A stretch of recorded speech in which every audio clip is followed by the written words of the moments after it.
Yes, this is VT's Fly Tying Friday, coming to you from Boise, Idaho. Tonight, we're going to take a look at the fluttering stone. It's a LaFontaine pattern. There's a picture for you for your viewing enjoyment there on screen. Before we get too far into this, though, we're going to pause for an obscene commercial message about our books. Yes, we sell books, and here they are. And in fact, the one that we're going to be working from tonight is on the bottom row, third from the left. But you can find them on Amazon or on our website, btsflyfishing.com. Okay, now I'm going to start right here in the middle. I'll just put a few turns just to give myself a good substantial thread base from which to work. Now we've got a pretty long bundle of our poly yarn, and I want to get a bodkin out here because I want to just kind of run the bodkin through there. If I use a comb, it tries to undo too much. That's why I use the bodkin. What I'm doing here is, well, like right here, I don't know if you can see it, but there's a little bit of a wowzer looking thing there. That's actually just kind of a crossover of the fibers, and it's almost a knot. So I want that to come undone. There we go, okay. I'll set that bodkin aside for a moment. And I'll get ready to, I'll trim off this. And I'll just tie it on.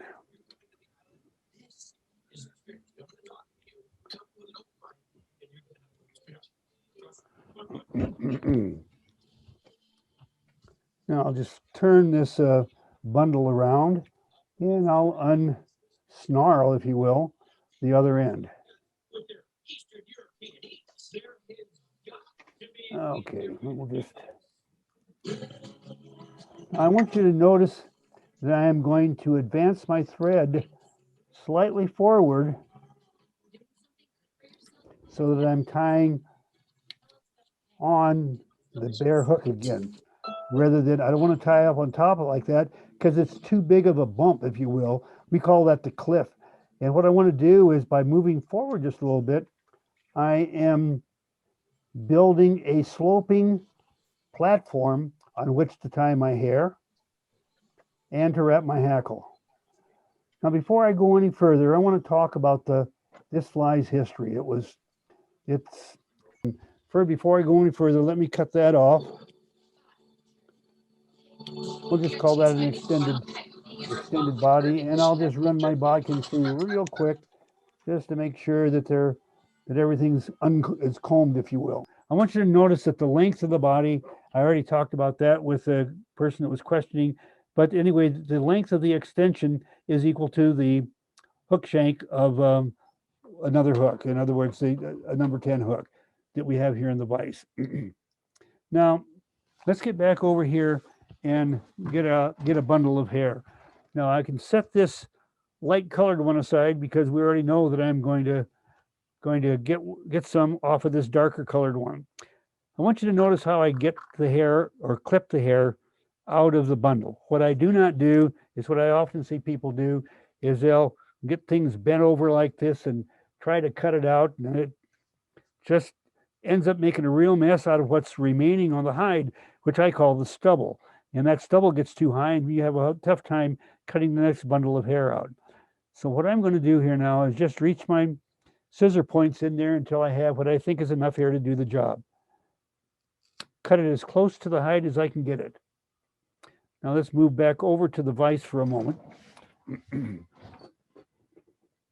I'll grab this hair by the very tips, not here in the middle of the bundle, but out here on the very, very tips. And if I rapidly move my finger up and down like this, going first this way and this way, the reversing directions keeps me from creating more static electricity, while if I were just to stroke in one direction and then come stroke in the other direction, trying to get rid of all this stuff, in about the third stroke, I'd have a bunch more static electricity that I just got rid of with the static guard a few minutes ago.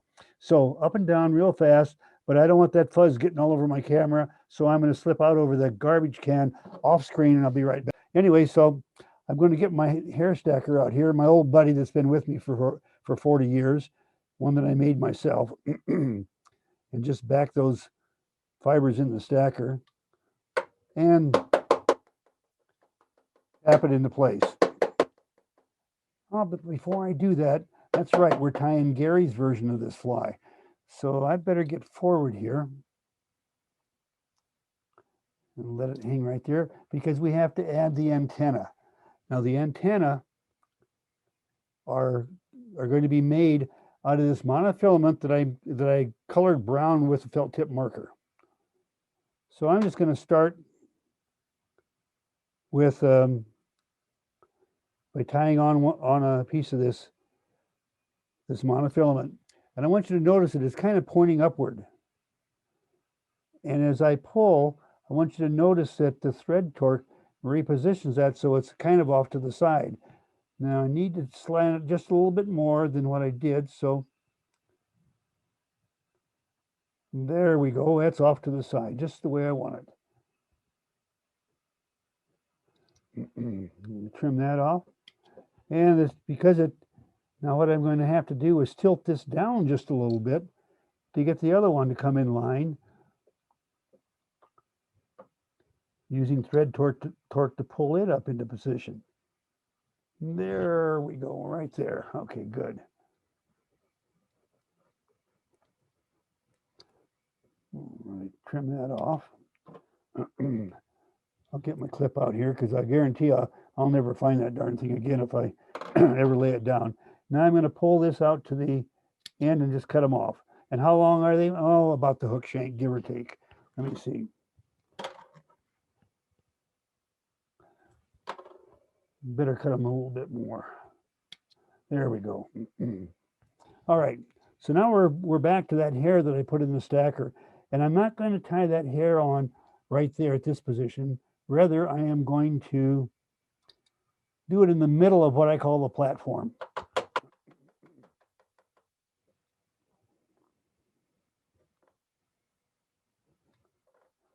All right, I'll set that aside. I'm going to grab it on the butt ends and get all of these shorties out of here. And for those of you that have never seen how I determine the amount of hair that I need on any particular hook size is what I call the gather method. But first, let me get rid of a couple of broken tips. You may not be able to see them, but I can. They drive me nuts. So what I do is to gather is I take these two fingers right here and pinch. Then I come from the other direction with the other hand and pinch. Pinch, pinch, pinch, pinch hard. Hold. That should be enough hair to be equal to the gap of the hook. If it's less, I'll need to add to it. If it's more, I'll throw some away. I think it's just about right. So what I'm going to do now is place that in position. And you see where I've measured it so it sticks out past the end of the body just a little bit. Before I wrap it all, I'll check the length. That looks better. I'll find that in place now. Now I want you to notice that I'm still getting a fairly slender profile on that wing. It flares a little bit, but I still keep it a fairly slender profile. Now I want to bring that hair forward and then trim at a severe angle so that I get a good slope, if you will, to my hackle platform, which is going to be the next thing that I actually do on the pattern. Okay.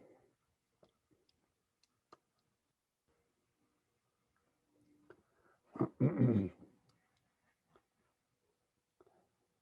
we're going to tie two flies tonight. We're going to do the version that we like, that we kind of made our own modification. That'll be the next one. But for this one, we're going to hackle the fly using two feathers all tied in at the same position. And I want you to notice that I'm going to place them so the shiny sides are facing in the same direction. I like that facing forward Doesn't mean that if you prefer having them facing back, that there's anything wrong with that. I'm going to just tie them on the hook. And I want to show you something that, let's pull that back. I want you to notice that I've got the bare stem of the feather right here, and I do not tie that on right where I want to start wrapping, because I'll end up with fibers sticking back into my wing.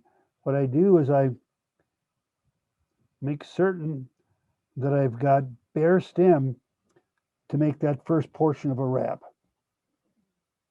Now I want you to also notice here at the front that I have not wrapped the thread all the way back to the hook eye.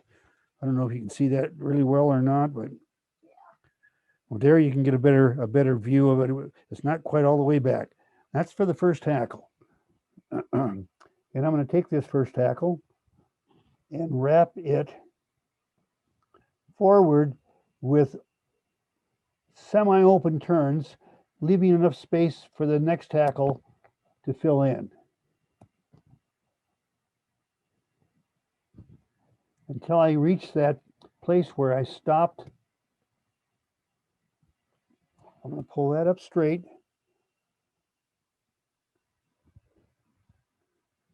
And tie that off with a couple of 3 turns. And I'm going to wrap tight up against it to force it in place, and then advance forward to the hook eye. And I'm just going to trim that off. One of the things an awful lot of fly tyers run into difficulties with is, especially if you're wrapping 2 hackles, is to get the idea they all have to be tied off at the hook eye, and they end up with a good-looking fly that has a garbage in the head that doesn't have to be there, strictly because they tried to tie 2 feathers off in one spot instead of staggering the tie-off positions. And that's what we're going to do now. I'm advancing the second feather forward, wrapping on past the tie-off point of the first with a couple of 3 more turns. It totally covers that up. But now when I tie off and form the head, I'll do that with a 3rd turn. When I tie off and form the head, I only have 1 feather to deal with as far as bulk, and I'll end up with a lot nicer looking head. What I'm going to do next is come in front of that feather and wrap a jam knot that also is my thread head, pushing that feather back. And as I do that, I'm setting myself up for a good whip finish. Now, so I'm going to start wrapping there. At each subsequent turn, edge to edge turns, goes back further on the hook as I push back that hackle.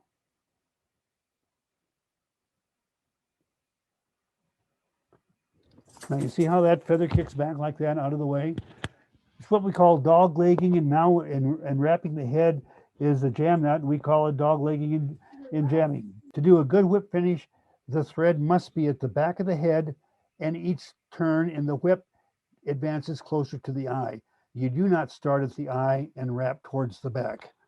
So notice that the way I do the jam knot also sets me up for a good whip finish. They all kind of work together. So there's turn 1, turn number 2, slightly forward, turn number 3, slightly forward of that, turn 4, slightly forward, and tie off. Pull the feather forward, nick it. You betcha. Now we're going to move into a different version of this fly, and it's a version that I developed, I guess you could say. Or anyway, I never was a person that could leave a pattern alone. You know, if it's really good, well, then maybe I can make it even better. You know, and that's always been kind of the attitude. And I want you to notice that I've placed a longer hook in the vise than I did before. Anyway, I am going to start in the center of this hook, wrap, start right about there and stop.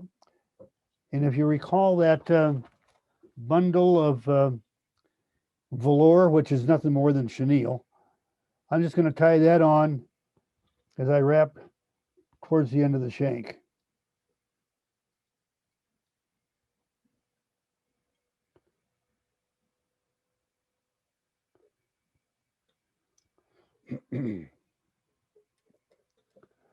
Now I'm just going to take a couple of wraps there at the back.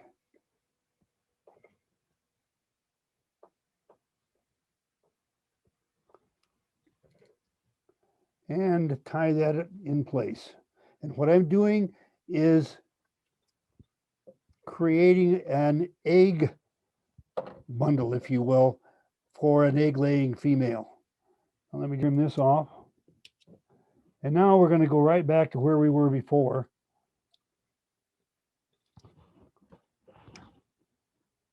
And we're going to kind of comb this out. I'll just use my scissor points to do it this time.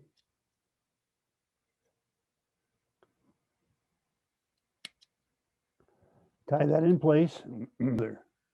So now when I wrap back over, just like we did before, what I'm doing is binding the two together to give me a net hackle platform that tapers towards the hook eye. So now I'm going to cut this off just enough to drive you nuts. Now I'm going to just wrap around this. And you can also, I want you to notice that I did the loop around the bundle last time. I want you to notice how I'm doing my fingers. See how I twist that like that and how I back them off? Roll forward, roll back. Okay, so I've just taken a loose loop around the top, around the bundle and the hook. Now, another way to keep your hair on top is to roll forward, tighten up, loose, roll forward, tighten, and by then it should stay on top.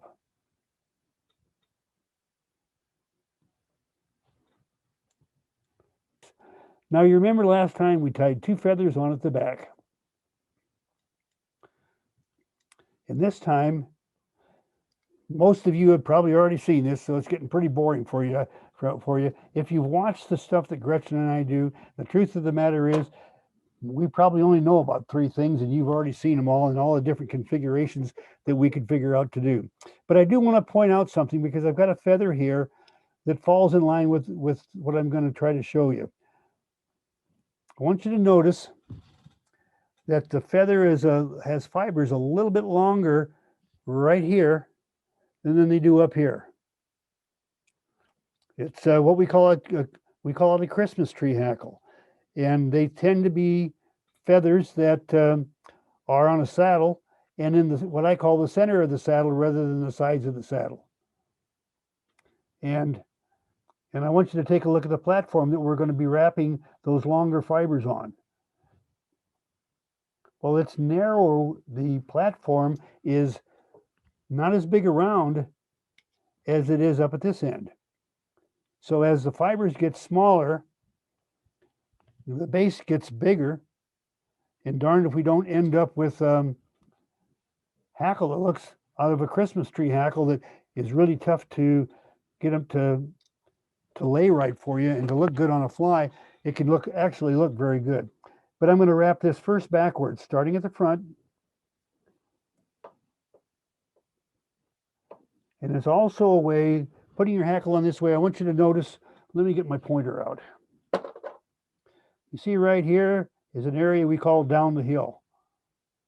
It's where we made the cut at a severe angle to do the transition towards the front of the hook.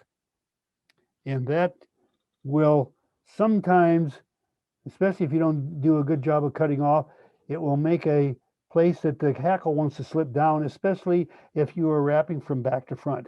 However, if you wrap up the hill, it tends to stay in place a lot better.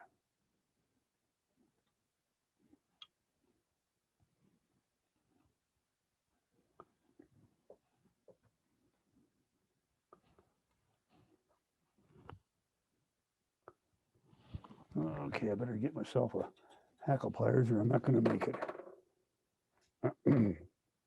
I should have selected a longer feather, but I didn't. And now I'll just work back forward, working my way through, filling in the spaces that I left, and I'm not going to make it. Well, you know what? If you mess up, there's always plan B. So let me back up here. Let me wrap back over.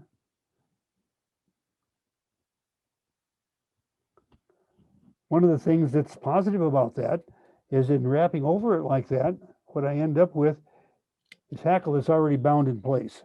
So if I get lucky enough to get into a big snaggletooth brown of some type or another, I can, the hackle is going to hold together better. Now I'm going to tie this on at the back. And I've got that stem there. Well, you know what? That stem can just be wiggled in amongst the other hackle as I work my way forward.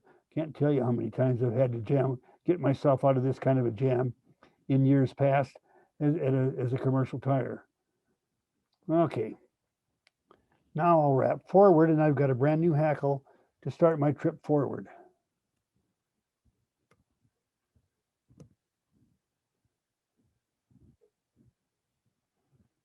So now I'll bring that up. And now you guys already know about the dog leg and the jam knot. We're gonna jam the dog leg, pull this back, and start our dog leg.